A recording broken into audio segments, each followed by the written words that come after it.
Hello and welcome to Grody and Unprofessional. My name is Justin McMenamy, and my mission is to share both profitable and painful leadership lessons I have acquired over a 20-year career as a misfit in corporate America. In this episode, we analyze Henry Ford's career using excerpts from quotes he probably never said. Dale Koch, it is so good to have you join me here today in studio for Grody and Unprofessional. Welcome. Thanks, Justin. It's fun to be here. You have been a product developer and a product manager at Precision Planting for over a decade.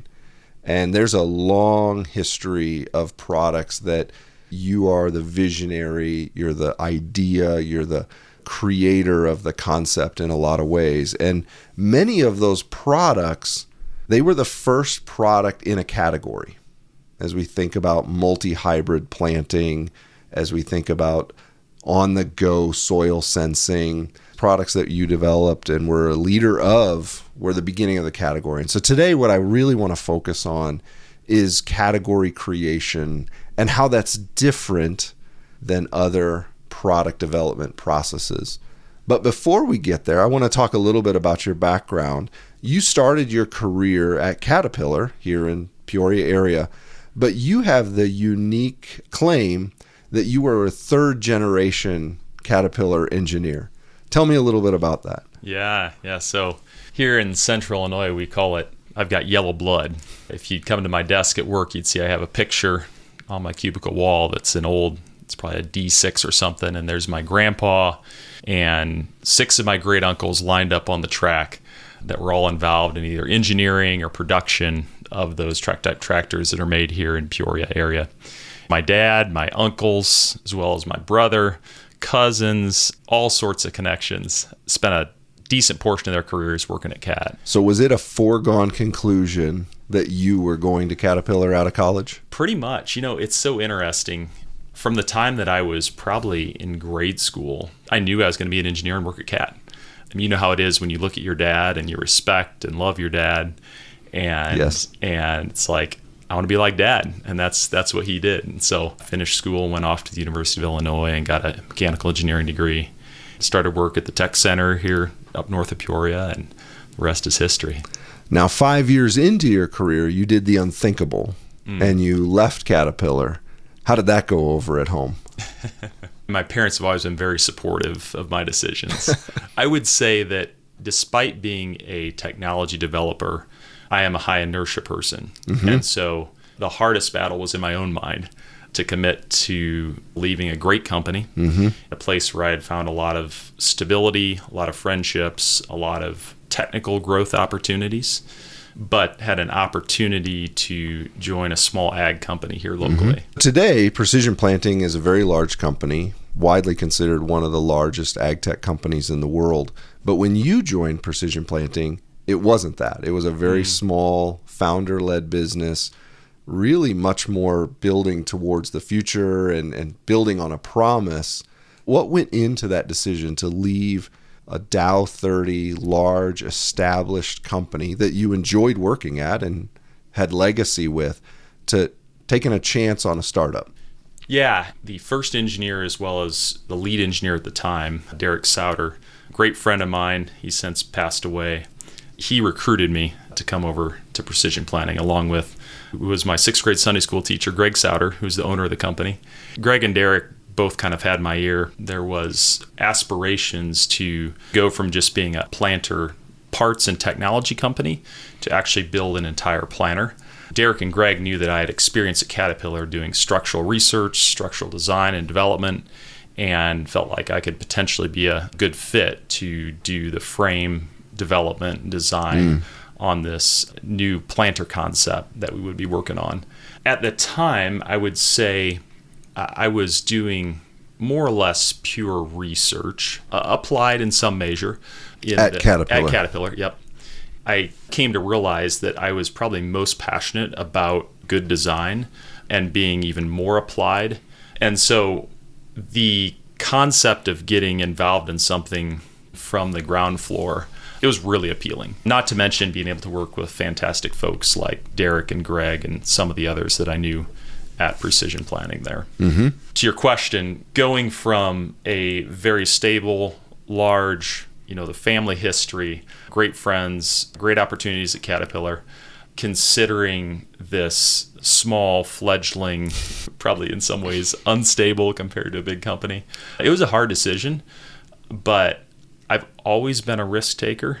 The appeal of a blank sheet design and the adventure of that was one of the greatest pulls to that opportunity. Greg, the founder, was very good at casting a vision of what the future would look like and how from a farm shop in Tremont, we were going to take on the ag equipment industry and we were going to provide a planter that was the best and the fastest and the highest yield. Did the adrenaline and the excitement of the vision also factor into the decision? 100%. As you say that, I can feel my heartbeat increasing, right? It takes me back to those days. It's kind of fun. It just so happened that this was a very unique recruitment effort. Okay. It wasn't the average, hey, you want to come work for us? They Right. said, hey, just come out to Town Line Road and let's talk. We talked a little bit. I was still kind of lukewarm about the whole thing. And I got another call from Derek. Hey, we've got a road trip lined up. We're going to go talk to this farmer out in Western Ohio. He's got this really neat planter concept that was shown in a ag publication. We're going to check it out and kind of pick his brain about what he thinks about novel planter concepts. Derek said, hey, we'd love for you to come along. It was an amazing recruitment technique because it was the first leg of the adventure is to start scouting. I ended up taking the 5-hour trip out to check out that planter with 5 other folks from Precision Planting and saw the planter and talked to the farmer that designed and built it, and it was brilliant. I started taking ownership of the whole problem statement of what we were trying to do with this planter. And then we were brainstorming together and on the way home stopped and bought probably a couple $100 worth of Legos. And so all of us there as engineers or aspiring engineers were working with the Legos and trying to mock up new planter frame concepts that could be truly revolutionary. It was so much fun. It was so much fun. And it was brilliant because I was hook, line, and sinker at that point. I was ready for the adventure. So it wasn't quite of a back of the napkin design as much as it was a Lego design that got it started. Exactly. That's awesome. That's such a great story. I love that story. You and I both started our career at Caterpillar. Caterpillar has a long legacy of developing product. Large organizations, successful organizations, typically hone in on a single approved method and process by which products get designed. One of the things that you and I have experienced at Precision Planting over the years is that not every concept fits down a single path of how products should be designed. In general, there's projects where it's bigger, faster, stronger, cheaper comparing to an existing product. And then there's, you use the term white sheet, blue ocean, start from scratch projects. The thing I'm excited to talk about today is you've spent time in both of those categories and have led projects through both of those categories. And I just love how we compared and contrasted and allowed for the two projects to be run differently from one another. As you think about those two, what brand new person to product design at a high level, how would you articulate the difference between what could be an iterative project and a category creation project? I would say that the thing that is similar, you have to start with a problem, right? You have to start with a problem statement. The problem statement in a next-gen design project it's a lot more defined. You're in the automotive industry and you want better fuel economy. You want to up-spec on the creature comforts, reduce cost, reduce weight potentially, right? All these things. You start with a problem statement that you're going after as a design team, as an engineering team. In the world of category creation, you also start with a problem statement in some sense, but it is a broader view of what the problem is. The problem is difficult to write down in a spec sheet like you get from the marketing organizations. In fact, in the world of understanding customers' needs, it's harder to take a customer and sit them down and pull out of them the problem that should be solved if it's beyond kind of the discrete jump. A lot of examples gets used of category creation. The recent ones are the Airbnbs or Uber, Lyft.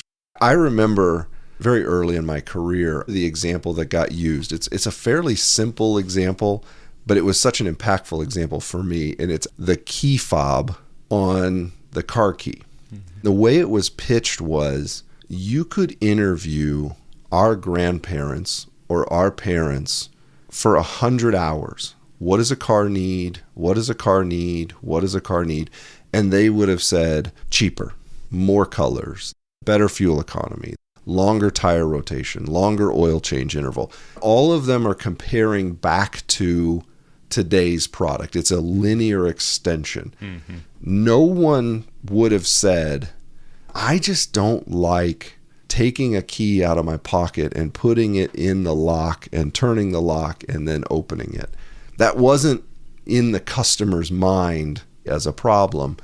And so this entire product development had to happen, figuring out how to use RFID the right way and how to not unlock other people's cars. And at launch, my guess is my grandfather thought, this is foofy. Why does it matter? Why can't I just use the key? But once someone experienced it, there was an intuition, there was an obviousness, and very, very rapidly, if you get a rental car that doesn't have a fob, it's crazy to think I have to put a key into the lock. That for me was an example that opened in my mind that I don't understand how the original engineer or the original product manager would have made it through a stage gate process that says we need to design and develop a product to fix the problem of having to put a key in a lock. But as they interacted with customers and saw, it was such a delight, or it became standard so rapidly. It might have been what the customer said was, when I just had an ice storm, right? I can't get my key in my lock to open the door, so I got to get out the hairdryer. You can do two things, right? You can either heat the lock or you can get a lot more creative about how to solve that problem. Or I got my hands full of groceries. Yeah, that is an art. Typically, the customer doesn't directly ask for this feature or ask for this product.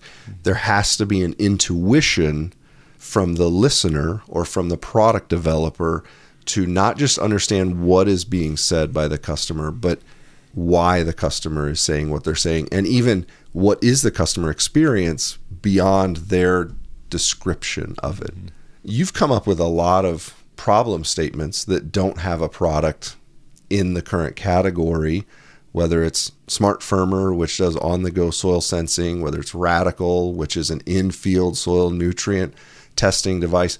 What is your method, if there is a method, to finding these problem statements that are almost entirely unaddressed by the current market? I'll say this, but I'm not sure that I would generalize this into an approach that everyone should take. But I'll say it anyway because I think it's relevant to my approach. And that is, I've always had a fascination with really hard problems. Okay. I love looking at a really big hill and saying to myself, man, I'd love the chance to climb that hill when it comes to engineering problems. There's this phenomenon called, that's kind of a funny name, the Schlepp blindness phenomenon. Okay. So look it up. Not a very well-known phenomenon, but it's put succinctly by the famous Thomas Edison that most people miss opportunity because it shows up in coveralls and looks like hard work. People look past opportunity because I just don't think I can stomach the work it's going to take to climb that hill. Maybe just my own nature. I love musing about really hard problems to be solved. I would say another piece of it is listening carefully when someone's talking to you about your product. So here would be an example. When we launched the Smart Firmer project, so this is our in-ground, on-the-go soil sensor. When we started getting it out in the marketplace and started getting some feedback on it, one of the pieces of feedback that we got was farmers would say, hey, I love what you're showing me. I love seeing organic matter in the soil. I love seeing what the moisture of the soil is. But if you could show me what my nutrient content of the soil is, like how cool would that be? So went back to the lab, did some studies, crunched some data, and ultimately found like, hey, great idea, but this product, this technology is not capable of measuring soil nutrients. It does a good job at what it's targeting to do, but it's really not the right tool for soil nutrients. But what that did for us is it sowed the seed in our mind. Why did they ask us about soil nutrients? Why is that important to them? Listening carefully and trying to go to the next layer in the question. As it turned out, the reason that they were asking that question is that they were wholly dissatisfied with how nutrient management was being done in general on their operation. Something that could be up to 20% of their input costs on a given acre of land. They were almost entirely blind to what the return on investment was for the fertilizer dollar. Going to the second, there's in engineering, right? There's the 5 whys. Like going to the next level in trying to get to the root of what customers are saying as they articulate likes and dislikes. Trying to dig beyond that first statement, whether it be a positive statement or a negative statement, trying to understand at least one layer deeper. Why is it that you're attracted to this feature that we're talking about of this future theoretical project? Or why is it that you're casting aside the entire concept in one statement? What is the reason behind that? Yeah, just thinking about the question of how do you go about doing product development when you are creating a category out of thin air, if you will. I think the Clayton Christensen term, which I think you've talked about, Clayton, on a podcast before, is the value network. Understanding who is contributing value, who is receiving value all along the way for a given product or service that you're working towards. That piece has been really key with our soil sampling and soil analysis systems. Radical Agronomics is the name of the platform that we've developed at Precision Planting. I remember some conversations with you from probably 4, pushing 5 years ago now, as we were trying to take this fledgling idea of farmers are frustrated with soil fertility and turn it into something where farmers would be delighted. We came to understand that what we were trying to accomplish with the initial product was trying to mush too much technology, too many solutions into one package. The lesson learned there was that we were trying to offer all the services with that one piece of technology. We were both making our job too hard from an engineering standpoint, and also we were confusing our customers. So fall of 2020, we decided that we needed to essentially split the technology in half and make it more suited to how the marketplace was set up. I want to keep digging into the conversation with customers. I don't remember the exact words that were used in engineering school, but at least what I remember of engineering school and what I remember of early product development is the customer's always right. Ask the customer what they want, and then your job as an engineer is to deliver what the customer says they want, deliver a product on time, on quality, on price, on feature, and from there, success to everyone. I have learned, and what we have seen in these projects where you're creating an entirely new category, you can't do that with a first level conversation with the customer.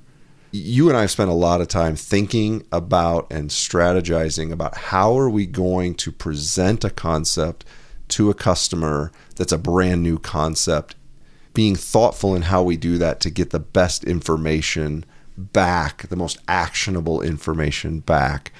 As you approach a customer to pitch an idea of a concept that doesn't exist yet, how do you do that differently than the bigger, faster, stronger projects? It's a great question. It is a very rare customer that you can just like speak in the abstract about a product concept and have them seize that, internalize it, and give you great feedback. That's a very rare person. They exist.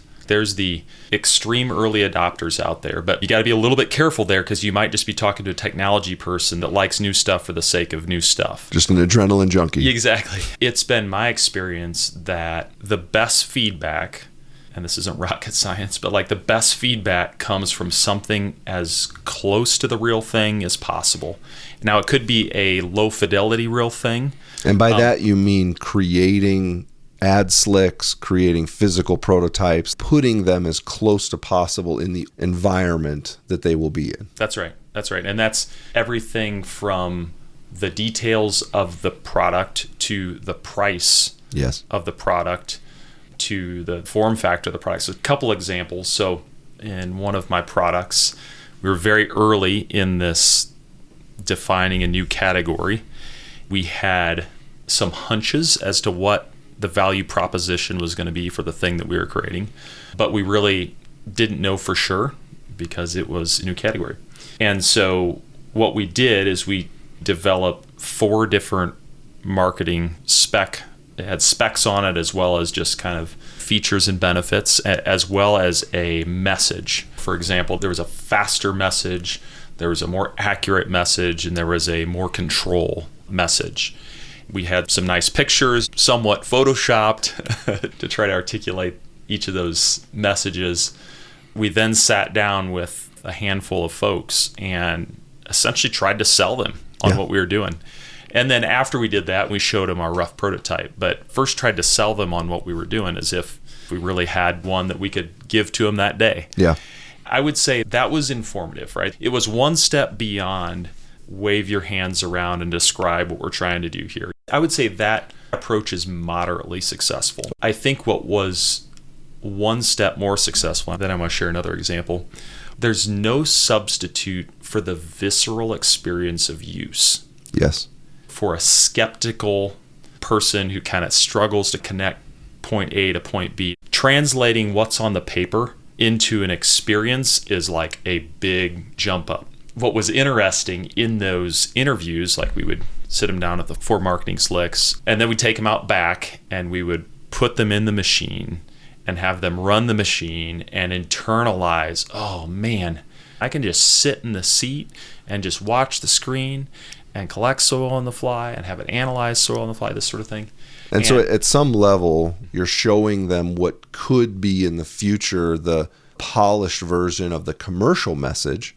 And then you're also giving them a in situ product experience with the technology in its current state. Mm-hmm. It still has warts. It still has wrinkles.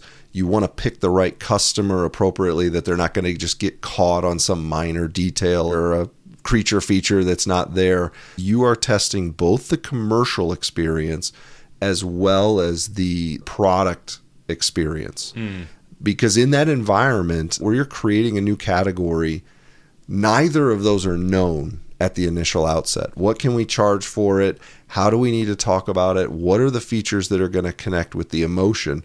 As you're discovering those, simultaneously you're developing how much will it cost to build? How many parts are involved? What's the accuracy that's needed? What's the service interval that's needed? Those have to be solved in parallel. They can't be solved sequentially, which is what more of these iterative projects are. When we talk about the spec, most of the time the product spec is defined up front. Mm-hmm. This is what it can cost. This is how long it should take. This is what the price can be at the end. That allows for the technology to be developed after the commercial message has been fully understood. Yeah. An important aspect that we learned is you have to solve those together, and therefore that means you need to be flexible in both as you learn an aspect of one or the other. Exactly. And to that point, and back to the question about how to do this, I would estimate that it would be very difficult if you had engineering and product management separate to do category creation stuff, because you are doing this in tandem. You're developing the message with the price, with can we afford that on the engineering side. All of that is happening in parallel. Yes. You and I have both experienced a really important part of an organizational structure is to have the combined product manager and engineer who can wear both hats and balance that as you continue to learn from both the what does the customer want and how are we going to build it pieces of the puzzle. The other thing that you touched on that I really appreciate is every customer sits somewhere on a product adoption curve. As you have these interviews, not only are you listening to what they say in response, you're trying to understand, are they a technology enthusiast that could sit in on 100 sales pitches and would love every single one of them? Or are they a skeptic that would sit in on those exact same 100 sales pitches and say no to every single one? You're talking to multiple people, but as you understand where they view new technology, how comfortable are they with thinking of new solutions, you're taking what sometimes can be the same words and weighing them differently out of two different customers. You say, man, this person, they're a progressive thinker. They're always looking for new opportunities to grow and advance. And they listed some really deep concerns with the product. We should take those very seriously. Or here's a guy that doesn't change anything, fears change, is not adrenaline with change, it's anxiety with change. He listed some concerns. We may not weigh those as heavily. So there's the calculus of not just what gets said, but who is saying it and how forcefully are they saying it. I think that lends itself to these have to be as in person as possible versus a survey that's filled out. As we got farther and farther into these product developments, I not only want to interview the person, I want to interview them at their kitchen table. I want to interview them in their ecosystem, and I want to try to demonstrate the product and the pitch from their living room, not bring them to my office, because we're going to stand in their shop and we're going to discuss where would this go, or how would I service it, or well, I don't have a dehumidifier in my shop. Like very nuanced things that are more obvious to discuss when you're in their world versus an office or a conference room in your hometown. The cost structure is much higher to do that, obviously, to go on road shows, but the quality of information and metadata that we got on top of the words was so much more valuable when in the place of this product isn't bigger, faster, stronger. This is a whole new concept. That was a lesson for sure. Yeah, I want to say something about the customer profile thing, and then I want to get back to the kitchen table. One thing about taking a category creation mindset, you have to have this mix of skepticism and optimism. Yes. Skeptic in some of the feedback, to making sure that you are not being won over just by the gushy folks that will gush over every new shiny thing. Skeptical in maybe your own growth ambitions, or the growth ambitions that the company has for you.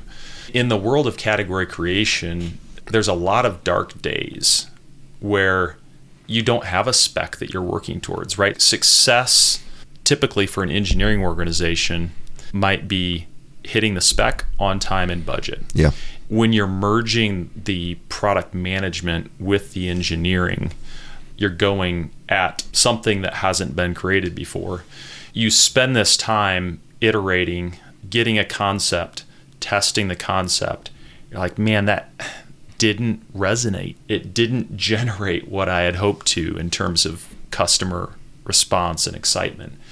But yet you have this large problem statement that is your North Star that you're trying to solve for. Learning how to stay hopeful in those days where you haven't gotten good product market fit yet is a challenge. I did want to say something about the kitchen table comment, and it ties back to something we were talking about earlier in terms of fidelity of prototypes and how customers respond to them. So this would have been spring of 21. We decided to go on the road with this soil testing system. And we took this 20-foot trailer and we piled all of our technology in this 20-foot trailer. You stepped into this trailer and it was hoses and wires and like it looked like a mad scientist's lab in this trailer. But it did an automated analysis of a soil sample. And so we took this thing around the country, 10,000 miles around the Midwest, and we stopped at agronomists, places of business, and talked to them about our vision. And you would see some glimmer in their eyes when we talked about our goal of solving nutrient management for farmers and agronomists. But then you take them into the trailer, their eyes got big, and they would say to us, boy, I didn't get in this business to be a chemist. Right. Like, I'm just an agronomist. As we went back to them 8 months later, and the only thing that we did, and this is a generalization, but the only thing that we did was take all those tubes and wires and tech and put it inside of a large, kind of the size of 2 vending machines, black box. And the difference in the conversation when the tech was inside the black box, it was incredible. It turned it from a science project into an actual product. They could envision that black box in the corner of their shop, in their garage, in their machine shed. Back to the point, it's very difficult to find someone who can take the abstract concept and internalize the actual end thing. One point of clarity, not because you inferred otherwise, but you and I were always sensitive to this. As we were presenting prototypes, we were very clear with the customer that they were prototypes. We did not want to get tangled up into Nikola rolling a truck down a hill or Elizabeth Holmes saying that something would work when it didn't. It was about putting the person as close to the experience as possible, but being very transparent about the maturity of the technology and what it was doing and wasn't doing. The other part that as I've wrestled with this voice of the customer, it is really, really hard in situ to know when to listen to what the customer is saying about a future concept project and when to discount what a customer is saying about a future project. And I use 2 quotes that I think are often attributed to Henry Ford. I don't know that he actually said either of these quotes, but they get attributed to him. The first is he supposedly said about the car, if I would have asked the customer what he wanted, he would have said a faster horse. In that example, Henry Ford knew better than the customer what they wanted, and he delivered the Model T, and off he goes to being the revolutionary of the auto industry. The other one that gets attributed to him is a customer can have any color as long as it's black.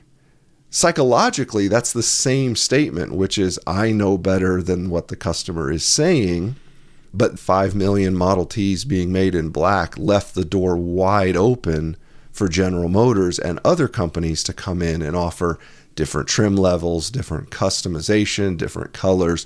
In Henry Ford's example, he takes the same position in these 2 situations of knowing better than the customer. One time it leads to complete market domination. Another time it leads to a competitor that ultimately caught him and passed him by the end of his career. So even Henry Ford, it's hard to know when the customer is right and when the customer will follow. Yeah, I think the misinterpretation or wrong path from they would have said faster horses is to say, I'm going to stop talking to customers. Right. Right. And I don't know the Henry Ford bio well enough to know if that's what he did. But the thing that we can't stop doing is getting out of the office and talking to customers. Yeah. Right. Learning how to interpret what a customer says, that is the key. It's not that we are trying to become, as product developers, oracles on high. We have to keep talking to customers. Correct. The other aspect, as I was thinking about this, is there is a far larger group that says they will buy something when it comes to market than will buy something when it comes to market. And so you and I, over our years, we learned that you have to discount your financial models from what expectation is. Even if you're using the words of the customer, they're super pumped to buy something before it's for sale. But as it comes for sale, it uses real dollars and real time and real stress and real effort. The volume typically has to be discounted, especially in this new product category. There's going to be a slower adoption of new product categories than the bigger, faster, cheaper versions. We had to kind of use the energy and the excitement of the customer, but not boil that into the literal financial models of where we were headed.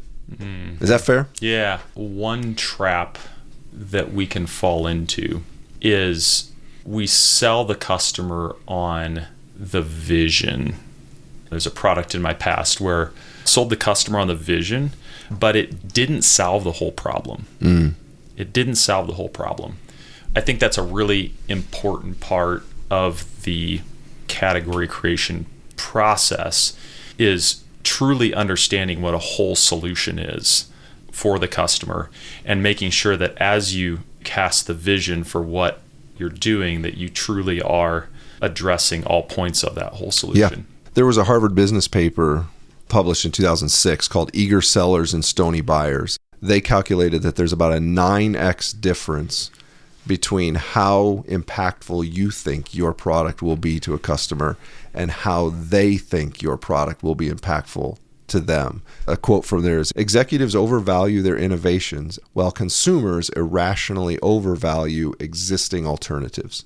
As a seller, you take all of this pre-commercial positive feedback and you are convinced that you are solving everything for the customer, and they look at it from the other side of the mirror and they just see what has to change, what it doesn't do yet, what they hoped it would do, and their familiarity with the existing solution. It's that concept that leads to the Gartner hype cycle, if you've heard of that, where there's this huge excitement up front and then there's a trough of disillusionment that shows up right as a product comes out. It's never as good as they said it would be. And so there is this kind of management aspect to how much hype do you put in something. You can't underhype it because you need to get it out there. But if you overhype it, you're setting yourself up for a trough pretty quickly after launch.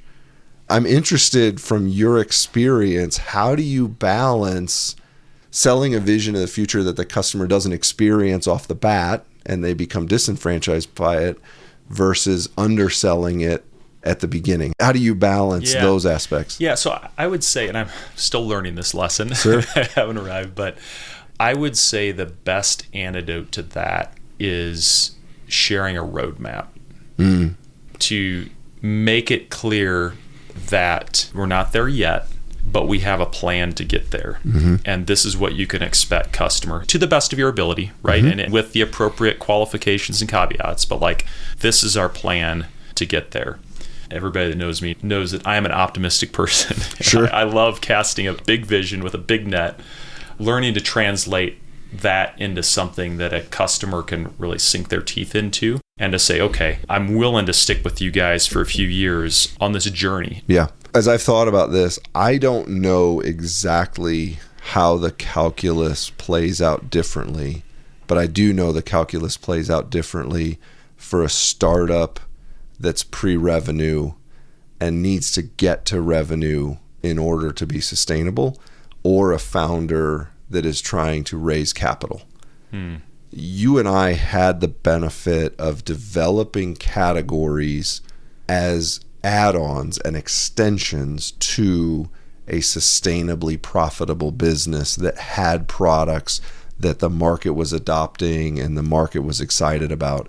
As you and I and others went to customers, investors, and the media, we were able to take somewhat a more tempered, or we tended towards a more tempered approach of this is what it does and this is what it can do, and here's the roadmap of when we think we're going to get there, all caveats included. I'm not saying I know the answer, but it definitely seems that in the startup environment, there's a greater temptation to maybe follow a Steve Jobsian model of fake it till you make it, pitch high and hope to get there, and as long as your batting average is above the certain threshold, you can stay in the game. it's two different approaches. We were able to take our approach because there wasn't a burn rate that the business was under, after which we just close up shop. I don't know how to play all that out, but it's something that we had the advantage of being attached to a sustainably profitable business. Yeah, I've never lived in that world, but I look at it and boy, ton of respect for people who take that path. Yeah, it's a totally different world. In general, that is also one of the triggers that leads to the hype cycle. As you're over pitching, the industry sees that it's taking much longer or the features aren't there. You can use an example, maybe it's a hot button example, but Elon Musk talking about full self-driving. It's continued to get better, but he has continued to set the expectations far beyond its performance, and it was priced for future performance that was just 2 weeks away. Whereas I think what we were able to do was take a much more measured approach and try to maintain more of a candid conversation with the customer base versus we got to raise capital, we got to raise cash, we got to get the stock price to a certain place, so we got to go out hard and pitch it maybe beyond what its actual functionality is or where we think it could be. Like I said, I don't have all the answers. It's been interesting as I've watched. And one thing that happens when you go out there and start asking real money for something that is barely a product is you learn real fast what the demand is. I personally have been burnt by that before. Something that is portraying itself as a real product, but you're basically just entering into paid market research. Or product development. Yeah. Another place I want to go is the actual exercise of developing the product. We talked about the bigger, faster, cheaper projects. A spec is defined up front, a timeline is defined up front, a budget is defined up front, and that allows really engineering to be measured by time, quality, and cost, and it's either a success or a failure. We've been talking about a product where we don't know the commercial approach. We don't even really totally know the technical approach. We're going to try to solve them in parallel with one another. That leads to some very tactical differences in how the projects are run. For example, we delay the specification as long as possible. We have an idea of what the product should be. We're never just wandering aimlessly, but we never turn it into the etched in stone spec. We try to keep that fluidity as long as possible. Yeah, which can be absolutely frustrating for an engineering team. Correct. Because it feels like you're trying to nail down Jell-O. That's right. And it's like, what? We're changing the requirement again? Yes. The spec is only as good as the last customer interview that you've had, right? Speaking from our time at Precision, we're more than willing to take our latest, greatest prototype out and let some farmers kick the tires on it and completely pivot. Yes. Like a massive change. Stop this, start that. The other aspect of this category creation stuff, Justin, is that you have to have the right people on the team that can stomach that. It's not every engineer, let's say, that enjoys that. It's far more of an exploration process than it is building a Lego set. For sure. When you're building a Lego set, the outcome is known, the number of steps are known, and there's a very well-defined process. Exploration is, how much do I pack? Which way am I going? How long am I going to be out there? What things am I going to encounter that could stop me? When do I continue the exploration? When do I abandon the exploration? Every day there's more questions that are created than answers to yesterday's questions. Exactly. And so the shape and nature of the development team changes over time. You start with the folks that are comfortable making the prototype and throwing it away the next day. And we're completely changing what the spec looks like. And what's interesting is a lot of times there's the spectrum of engineers. You have the guys and gals do really well with the blank sheet, fast and loose. And you have the folks that do better with a defined spec. They are very disciplined and focused on delivering that spec. And so the needs of a given development program in this category definition space starts with more of the fast and loose white sheet guys and eventually turns into folks that are, right? I'm trying to productionize something right now that has 3,500 build items. Yes. You got to have a different approach to things, getting that through a factory than when you're just out there shooting from the hip, iterating with customers. Yeah. Another aspect that large organizations with established processes struggle with is there is a right time to kill a project. If you're taking on an endeavor with an unknown outcome, an unknown cost, an unknown solution for a perceived customer need, you have to have project, budget, and culture that allows for the team to raise their hand and say, I think this is a march to nowhere. I think this is a ghost ship. If we don't change course, we're not going to get there. There's a lot of organizations that talk about actually celebrating what would be thought of as failure in many processes. We spent a lot of time in the organization building a culture and building in processes that did not impugn or did not penalize people that raised their hand and said, this was a great idea. It still might be a great idea, but the path or the technology or the price point or all three of them are not converging on a solution. Let's throw up the flag and decide whether to return to base and head off in a different direction. Yeah, my opinion is that one of the greatest wastes in any product development organization is the failure to listen well to your teammates. Yes. The failure to take the ideas and concerns of your teammates and truly consider them. That is probably most poignant when there is a deep concern about the path of a given development project, right? Because you get all these emotions wrapped around this creation that you've spent months, years working on. Learning to have the humility to listen, to be objective, to be willing to throw away the thing. You've got to be willing, not too willing, right? Correct. You have developed some confidence over a period of time from your customers that hopefully you're talking to, but always willing to either put it in suspended animation or to throw it away and to pivot to the next thing. Yeah, I don't in any way, shape, or form mean to imply that that is ever an obvious and easy decision. It's not, because you have been invested in it.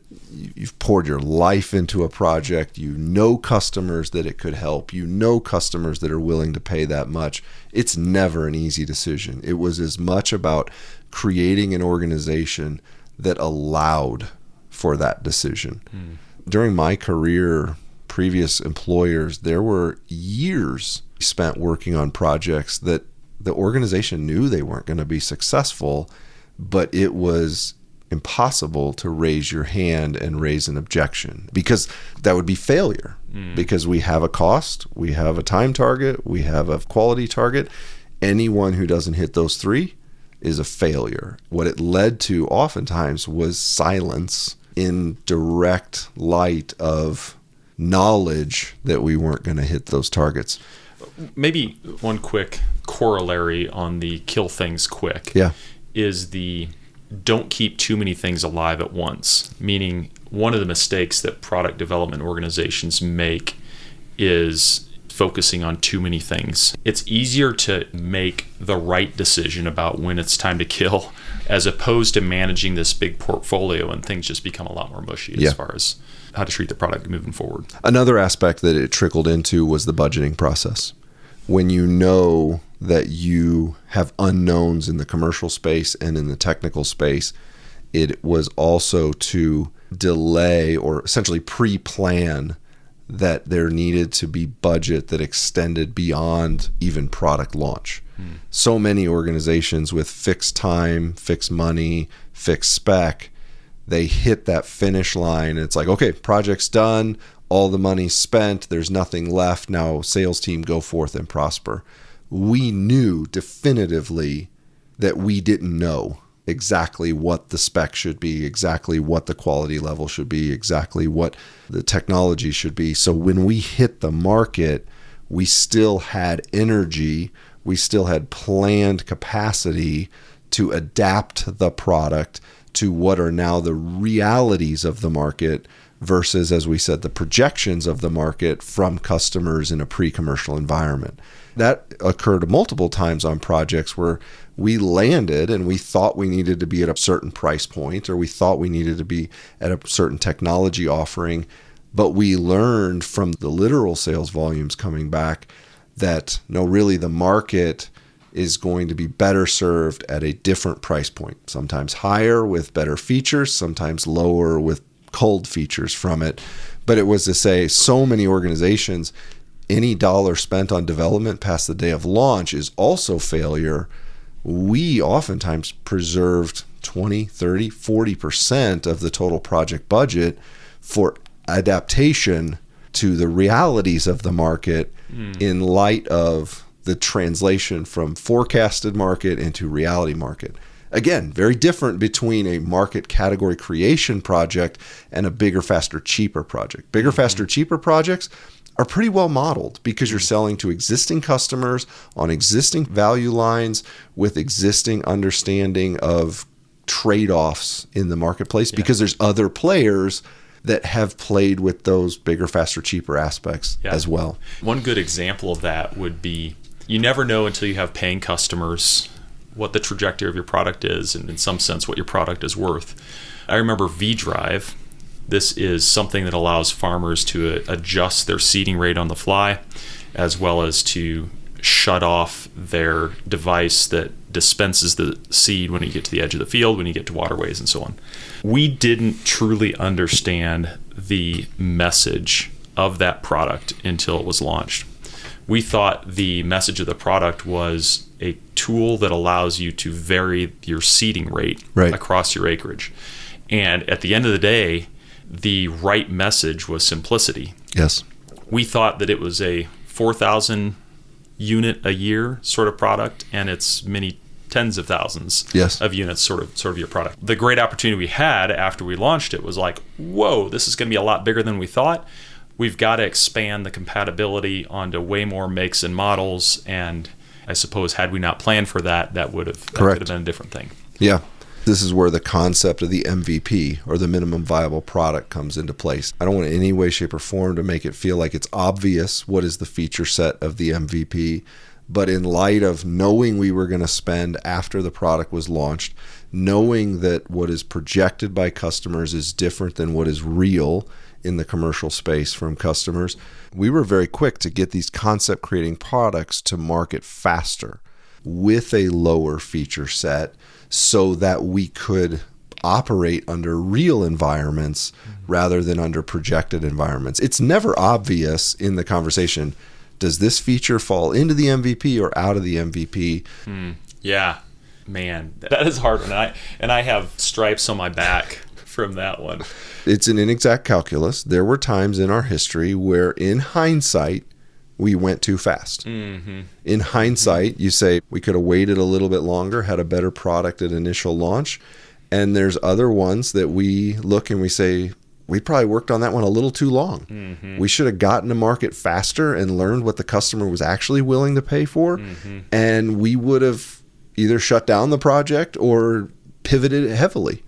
Across our decade together, the organization launched something like 25 products. We didn't hit perfectly on all of them whatsoever, but it was the concept of the MVP that was very helpful of get it to that early adopter. Because that early adopter has a different set of expectations around what the product will and won't do and how stable it is and how seamless it needs to be. And then by continuing to invest, we could get the product to a greater maturity as the early majority came, who has a different set of expectations. In the mid-majority and the late majority, we could continue to mature the product at a more rapid pace than the adoption of the product into the marketplace. One of the mistakes I've made in the past is trying to pack too much into that first version. The minimum viable product, it does several things for you. One is it allows you to start generating revenue early. It also allows you to really understand what is the message. Like we said earlier, that until you're selling the thing out in the marketplace and hearing what customers are saying, a lot of times you don't fully understand what the message is. And then the third thing, is this even the right path to be on, right? Yeah. The right category to be working in. Yeah. So, the other thing we learned is when you're developing a new category, if that launch version of the project is a Swiss Army knife that does 19 different things, it actually can overwhelm the customer and it can distract the customer. Well, it has a knife and it has a bottle opener and it has a fingernail clipper. That customer will actually say, well, I don't open bottles. I don't need it. I don't need your thing. Well, no, it does. But remember, it does the knife, and remember, it also does the fingernail clipper, and it also, no, I get it, but I don't open bottle. Like, you can actually create an off-ramp. Exactly. The average engineer, I'm going to generalize here, thinks that more features is better. More features isn't always synergistic. More features can be a detractor. Yes. I remember the book Made to Stick, which is all about marketing messages. One of the principles of a good message is that it's simple. Simple things are easy to remember. And whether it's a customer connecting the dots, wow, this thing really did solve my problem, or that customer then telling their neighbor about the thing, the simpler it is, the easier it is for it to be cemented in the mind of the customer, as well as then to translate to the next guy down the road. Absolutely. Dale, I knew there would be no issue filling an entire hour talking about product development. It's something that you and I are both very passionate about. We've committed most of our career to, have a lot of, as you said, scars and wounds from ones that didn't go so well, but a lot of excitement about ones that did go well and continue to design product in the future. Thanks so much for coming by, for spending time and sharing your experience with the Grodian Unprofessional audience. Thanks, Justin. Happy to do it. We'll talk to you later. For those that wish to share praise, feedback, accolades, or large sums of money, you can reach me at justin@grody.io. For those with complaints, concerns, frustrations, or accusations, or those that wish to accuse me of having the handshake of a wilted petunia, I'll be at the Sangamon County Fairgrounds on July 28, 2061 for the Halley's Comet viewing party. I hope to see you there. Thanks for your time. Let's do this again soon.